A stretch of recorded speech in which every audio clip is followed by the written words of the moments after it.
What's going on, everyone? Coach Aaron here, back in another video to help you dominate a platform. Today we're going to go over 7 tips to improve your competition warm-up plan. So let's get right to it.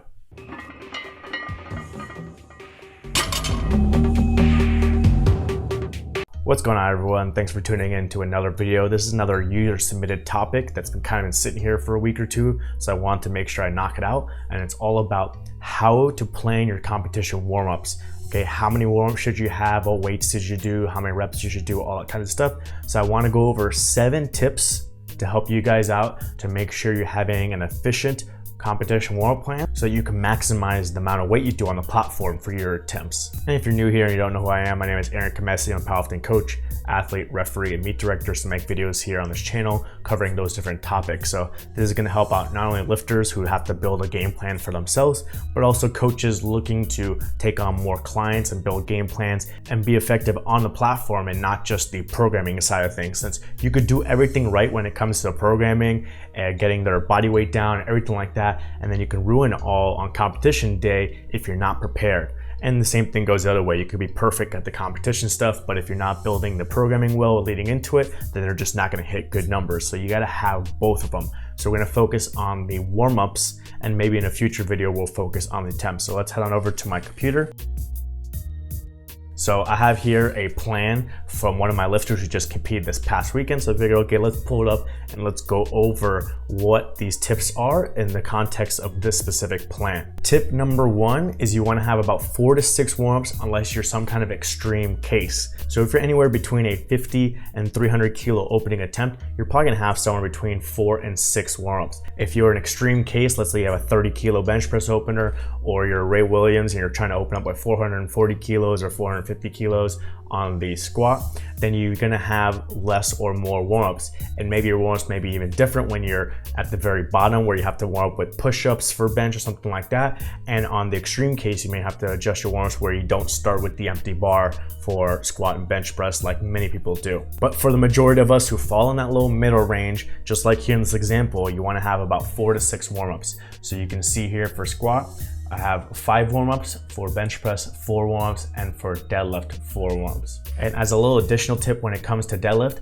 depending on how many flights there are, if you're already warmed up because it's a 1 flight or 2 flight session and it's going fast, then you can do less deadlift warm-ups since you're already warmed up from squats, and all you need to do is hone your technique and feel the weight before you go out there and do your deadlifts. Whereas if it's a long day, if it's 3 or 4 flights and you squatted at 9 a.m. and you bench pressed at like noon, and then you're deadlifting at 3 o'clock, then you may need to throw in more deadlift warm-ups because you've just been waiting so long, laying around doing nothing, and you have to kind of loosen up your body again. So then you may need 5 or 6 warm-ups for deadlift if you have that 3 or 4 flights, versus here it was only 2 flights, it was a fast session, maybe 3 or 3.5 hours to finish everything, and so we just kept it to 4 warm-ups. Tip number 2 is going to be taking smaller jumps as you go through a warm-up. So if you compare 3 consecutive warm-ups, they should be the same jump or smaller. And if you look at the overall trend of your warm-ups, you want them to be smaller jumps. So you can see here, I do a 45 kilo jump, and then a 25 kilo jump, then a 15 kilo jump, and then a 10 kilo jump. You can take those bigger jumps at the beginning because at those percentages it's just very light and you have to get to the heavier weights so you can get prepared for the competition. But once you get close to your opening attempt, you want to take smaller jumps because now you're handling higher percentages and you don't want to just jump straight from 75% to, like, say 85%. So your overall trend for jumps should be getting smaller and smaller as you go along. Tip number 3 is also going to be taking fewer reps as you go along through your warm-ups. So when you first start, let's say you're doing the empty bar, you may do 8 reps like I have here. You may even do 10 or 12 reps to really loosen up your body, get your heart rate going, everything like that. But as you're getting to heavier and heavier weights, you want to take fewer and fewer reps in order to keep the RPE, or how close you are to failure, for the warm-ups down. You don't want to be doing your 88% or 85% for your final warm-up for like 3 to 5 reps because it's going to gas you out for your attempts on the platform.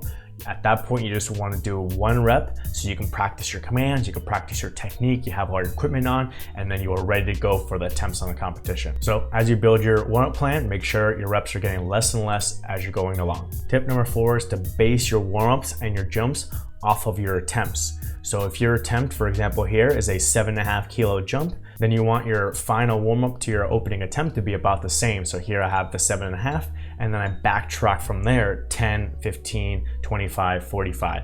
You don't want your opening attempt to second attempt to be, let's say, 7.5 kilos, but then your final warm-up to your first attempt is like 30 kilos. So you want to build the game plan for your warm-ups and the jumps themselves within those warm-ups off of what the jumps are for your attempts. So I like to work backwards. I like to build attempts first and then work backwards from the last warm-up all the way down to the empty bar. Tip number 5 is to make your competition warm-ups similar to your gym warm-ups. So if you train a certain way and you always do the empty bar and then 135 pounds, 225, 315, then you don't want to all of a sudden switch it up when you go to competition, skip the empty bar, do 135 pounds, jump straight to 300, then go to 400 pounds. You want to try and make it similar because that's what you've been practicing, that's what you feel comfortable with, and that's obviously what works for your body. So you want to take a look at what your gym warm-ups are, and then when you build your competition plan, say, okay, is this similar to what I do? So for here example, I have the empty bar, then I have something close to 135. Here is 65 kilos, 143 pounds. But normally if we're not gonna jump straight to 225, then I'm not gonna jump straight to this 231. We'll do something in between. Oftentimes people do like 185 pounds. In this case, we're doing 198 pounds. So you wanna try and make it similar to make yourself feel more comfortable and your body do something in the competition that it's used to already doing for every single training session. Tip number 6 is gonna be making sure you have more rest time as you go through your warm-ups. So as you're first warming up, you may be able to take shorter rest times because after you do the empty bar, it's not really going to fatigue you. You can take 1 or 2 minutes rest. If no one's using a rack, then you can load up your 65 kilos and do your next warm up. But as you start going along through these warm ups, you want to be increasing your rest time to make sure you're not building up fatigue. You want to be fully recovered when you do your next warm up so that you can have the good technique and minimize fatigue so that you can have all your energy saved for the platform. In addition, oftentimes when it comes to the competition attempts, you're going to be resting 6 to 10 minutes anyways. So you want to get a feel for that with your last warm-up or even your second to last warm-up as well. You don't want to be doing 2 minutes of rest for all your warm-ups and then you go out to the platform for your attempts and you have to wait 10 minutes between your attempts and then you feel like you're getting antsy and you're getting cold and all that kind of stuff like that. So you want to increase your rest time as you're going through your warm-ups. And tip number 7 is you want to make sure to leave adequate time between your last warm-up and your opening attempt. You don't want to be one of those people that happens oftentimes at local competitions, even sometimes at nationals, where they say bars loaded for Arian and Arian is nowhere to be found. He's in the bathroom or he still has 4 more warm-ups to go or he forgot like his belt in his hotel room or something like that. You want to be planning everything so that you're ready to go for the opening attempt and have enough rest time, whatever you feel is necessary for you to recover from that last warm-up to the opening attempt. For most people, it's going to be somewhere between 6 and 10 minutes. You don't want to be doing your last warm-up and then you go out to the platform and then the next minute they call you out there, because then you're just not going to be recovered. It's going to be more difficult. You may have to take lower attempts at that point because the opener is not as fast as you thought it would be. And so you want to make sure you leave adequate time. And one way to make sure you're doing that is for you or your coach to be looking at the screen that shows the order for that round and see where you are in the order. See if you're the first one, see if you're the last one, or somewhere in the middle. And if you're one of the first ones, then you need to make sure you have enough time between your last warm-up and the competition starting. And if you're one of the last ones, then you can maybe wait till as soon as the competition starts to hit your last warm-up, because then you have the entire flight to recover before you have to hit your opening attempt. All right, there you have it. 7 tips to make your competition warm-up plan more efficient so you can hit those bigger numbers on the platform. So if there's something here that you don't do for yourself or for one of your lifters, then maybe you should look into implementing that so that you can basically conserve as much energy as you can during your warm-up and save that for the competition for the actual attempts that you do, which count towards your total. You want to do just enough to warm up your body and prepare your technique and everything for those max attempts, but you don't want to do so much that you're wasting energy, building up fatigue, doing sets of 10 and rushing out there with no rest time,